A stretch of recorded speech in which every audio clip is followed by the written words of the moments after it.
Welcome back. Today we're going to be making a spicy black bean dip. The first thing I need to do, I need to preheat my oven to 350 degrees. So while that's preheating, I'm going to get my pan ready.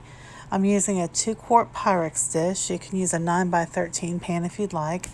I'm a big fan of vintage kitchenware. I'm always scouring thrift stores for it.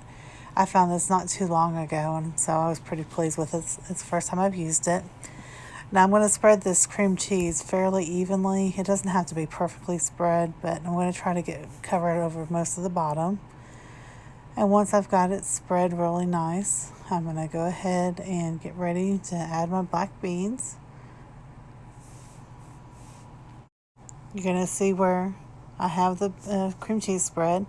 Now to that I'm going to add 2 cans of black refried beans.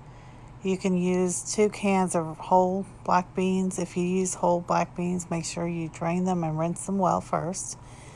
And I'm going to get that spread on there as well. And once I have both cans spread real well, I'm going to go ahead and make sure that's evenly coated. And that's what it's going to look like here. It's not a very pretty dip, but that's okay. And then I'm going to add 1 can of diced tomatoes with jalapeños. You can use the Rotel, the diced tomatoes with green chilies. And I'm also going to I'm using mozzarella cheese because that's what I happen to have on hand. You can use anything you like: pepper jack, Monterey Jack, cheddar, mozzarella, it doesn't really matter. I give that a good shredding. I do like to shred my own. And it's 8 ounces, and I'm going to sprinkle that evenly on the top. And once I have that spread nicely, I'm going to go ahead and get ready to get jalapeños on there. Now you can use as much as you want or as little as you want.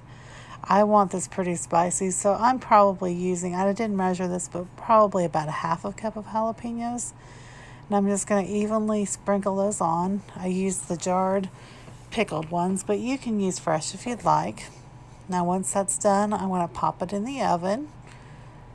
And I'm going to bake it uncovered for 20 to 30 minutes. I want it good and bubbly, and I want it nice and golden brown on top.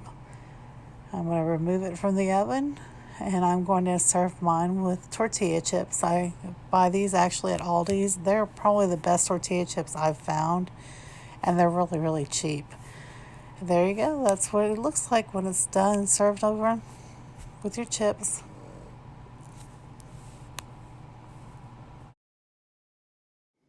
The original recipe I found on Pinterest several years ago. I was having to make something for a little get-together. I needed to bring an appetizer, and I had black beans on hand. I always have cream cheese, and I always have rotel or tomatoes with jalapenos on hand. And so I came across this recipe. Now normally I would use whole black beans, but I happen to have a lot of the refried black beans. I work for a trucking company. That's my day job. And sometimes product is damaged and the receivers will allow us to keep it. Well, we ended up with a lot of beans from Bush's Beans, and which makes me think about the carpetbagger and Anna, but neither here nor there. Anyhow, we ended up divvying up these beans, and I have a whole lot of these black beans, and so I decided why not make this recipe with the black beans or the refried beans instead of the whole beans. And it actually turned out, I think, better. I took this today to a potluck party I was going to, and it was really good. Everybody seemed to enjoy it, and it's definitely a hit. It's super easy. It takes 5 minutes to put together. Usually people are going to have these ingredients on hand. You could use regular refried beans, you could use whole beans, you could use pinto beans, whatever you happen to have.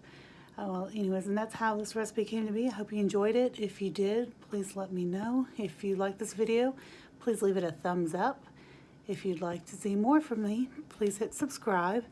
I am posting at least 2 videos a week.